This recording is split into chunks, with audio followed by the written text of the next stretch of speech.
Most Armidale houses are built out of weatherboard, but their flimsiness and old-fashioned interior design make them no match for the cold Armidale winters.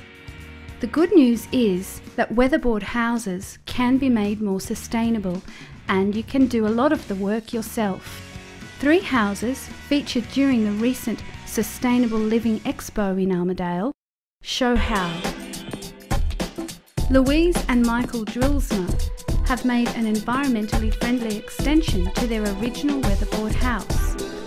We started off with this weatherboard cottage, and then we extended to build this rammed earth extension to give us some more space.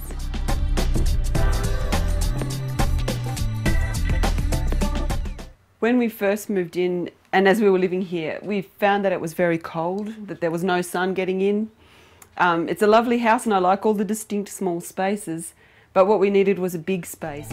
We chose rammed earth because we can just use the soil from here, and it's the best technique with this kind of soil, and I like the colour that it ends up being, and I like the fact that we didn't have to bring materials in from a long distance. Many hours were spent by contractors and family and friends completing the work.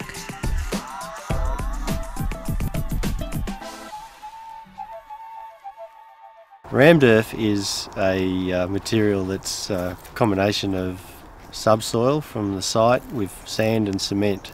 It's put into formwork and is rammed with a pneumatic rammer to make it hard. Rammed earth, when you get it done for you by contractors, it's not cheap. It's actually about the same as brick. So it's a lot less trouble in a way because you get all the electricity and pipes, and it's all put in situ, and you don't need to paint or plaster. Warmth and light from the new extension flood into the rear part of the old weatherboard cottage all day. But Louise would still like to improve the front of the weatherboard. One thing I would like to do is to open up the front of the house again, so it would be back to the original little veranda that would have been there, and then you could sit and enjoy the afternoon sun. The Drillsma's extension has been very successful, but then they were able to design and build what they wanted.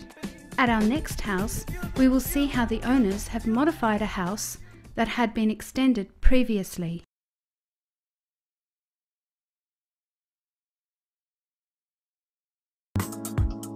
When Bar Finch and Patsy Ash moved into their weatherboard house, there was an existing extension on the northerly side, but it did not make use of the sun. When Patsy and I bought this place, the back wall was indeed here, but it just had 2 tiny little louver windows opening into a laundry and toilet there, and a shower and bathroom here. The main modifications we made were in order to capitalise on the sun, and so that it would be warm in the winter. So the main things we did were put in a concrete floor, put in the large windows on the north-facing wall, and put a couple of internal walls made out of brick in places where the winter sun would shine on them.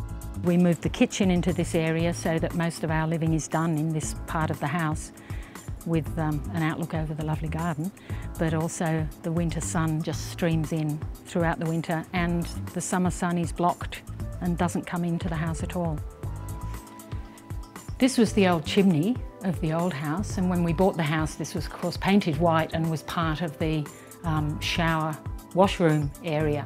But we saw the value of its very solid brickwork to catch the sun, so we incorporated it into this room, painted it dark so it would absorb more sunlight, and then also added this internal brick layer on this wall to catch even more sun. Windows on the north side of a house are really important because that's where you get the sun's heat in, particularly in the winter when the sun is low in the sky. Which means that at night in the winter it's going to be very cold outside and warm inside, and so you do need curtains, and you also need a pelmet at the top, and the curtains need to go to the bottom, right down to the floor. And the reason for the pelmet is that the air inside the room is warm. If it moves behind the curtain, between the curtain and the glass, it will transfer heat out through the glass. So you have the pelmet so that there's a column of air trapped between the glass and the curtain, and the pelmet stops it moving, and then you don't get that heat transfer out of the house into the cold night air.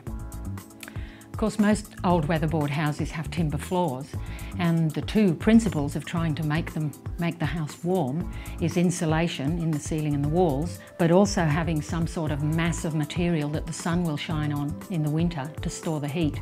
So here we pulled out part of the existing wooden floor and replaced it with a concrete floor. We dug out, we didn't extend, we kept the same outline of the house, but we took the floor up, and there was a brick wall around the area that had the timber floor on it, so we reinforced that brick wall and then backfilled it with a whole lot of building rubble and then prepared it for the concrete floor.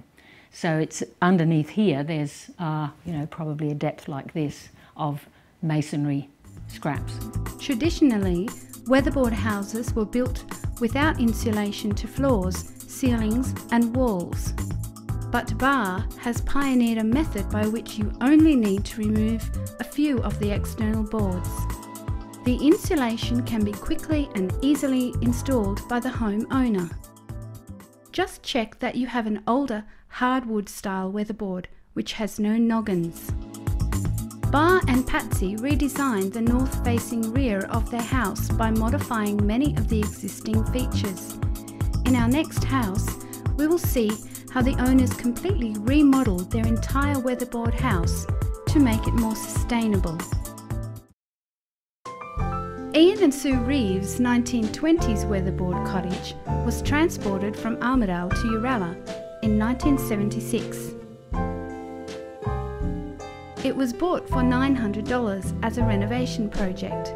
This gave Ian and Sue free rein to adapt it in sustainable ways. These old houses had their biggest windows for their best rooms, and their best rooms tended to be the lounge room and main bedroom, and these were generally on the side facing the street. This particular house in Douglas Street in Armidale, this side was facing east, which had all the good windows on it, and the side that was facing north only had one small window. When we brought it down here to Uralla, we were able to turn it round so that this direction now faces to the north, and we've got the large windows and the living areas on the north side of the house.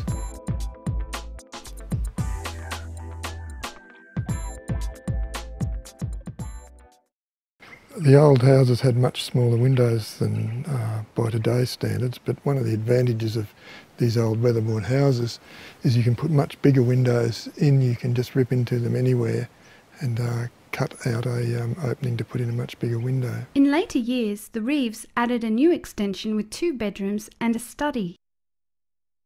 This gave them the space to completely remodel the interior of the original weatherboard house.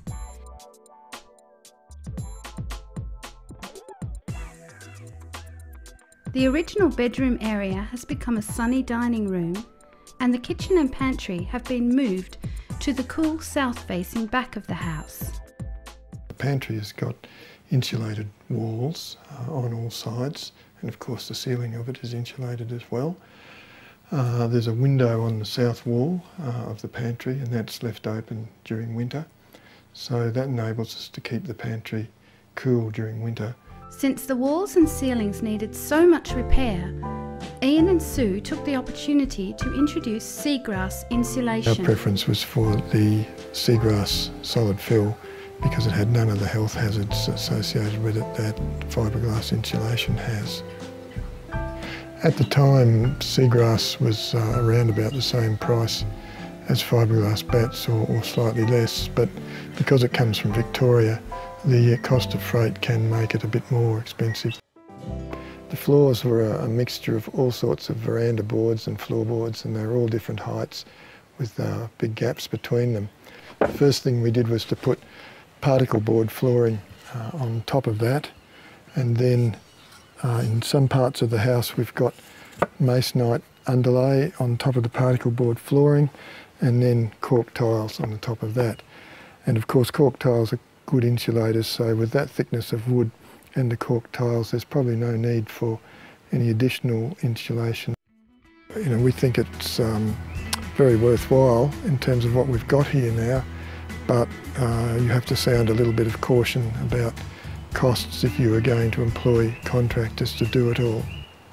Weatherboard houses were not designed for the extremes of Armidale weather. However, as we've seen, their sustainability can be improved through extensions, adding insulation and remodelling their internal design.